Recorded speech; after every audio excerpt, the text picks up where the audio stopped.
Cross trainers, welcome. So good to have you. This passage that we repped out 3 times here in the gospel is one that I think is absolutely needed for us today as disciples of Jesus in our American nation. And I say that because of all the political tensions that are happening in our nation today. And I think there's a word here for us as disciples of Jesus when it comes to how we are supposed to respond to this. You see, the scene that we go to is the one in the Garden of Gethsemane, where Jesus is with his disciples. He's praying in preparation for what's about to come. And what's about to come actually comes in the verses we are looking at. The soldiers come, they place their hands on Jesus, they seize him, they arrest him in order to bring him to the cross to kill him. And we know that killing is all a part of God's design to take care of sin, which results in death. And so Jesus dies for all of us to take care of that sin. But when Peter, we know from another gospel, sees this, he takes matters into his own hands. He takes his hands, he grabs a sword, and he swings it. And we're not sure if this is a precise ninja swing in order to get the soldiers to back off because he just cut off the ear, or if this was like Peter's death move, but he's just a fisherman and all he hit was the ear. We're not sure. Doesn't really matter. But what we do know is that Jesus responds to what Peter did. And he says, Peter, put that sword away. Like, this is not what I'm calling you to do. Like, if I needed you to defend me, I could have called in, don't you know, Peter? I could have called in 12 legions of angels. I could have called in 60,000 angels to come defend me. Don't you know that, Peter? And Peter was probably like, well, I was just trying to, I didn't really think I was, Jesus, right? I mean, Jesus did not need Peter to defend him.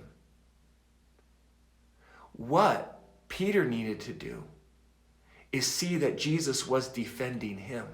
He didn't need Peter to save him. What he needed Peter to do is see that Jesus came to save him.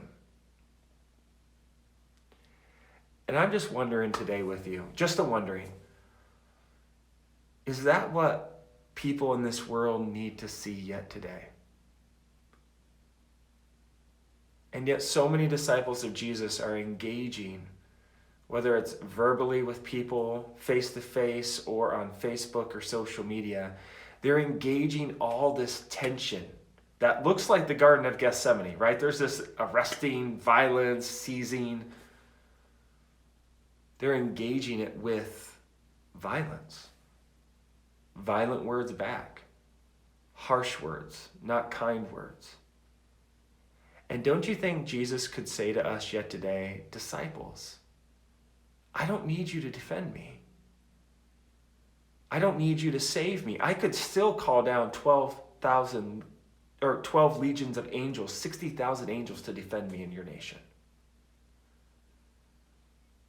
I just need you to see and witness that I have come to defend you. I have come to save you. Isn't that what this world needs to see from us today? Not getting caught up in all the violence and harshness of what's going on,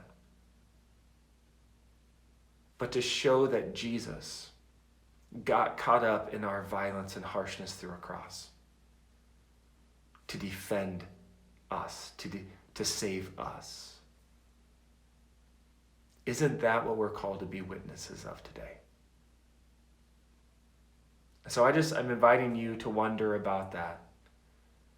And how, through the power of the Holy Spirit, can you be that witness in our nation today as a disciple of Jesus?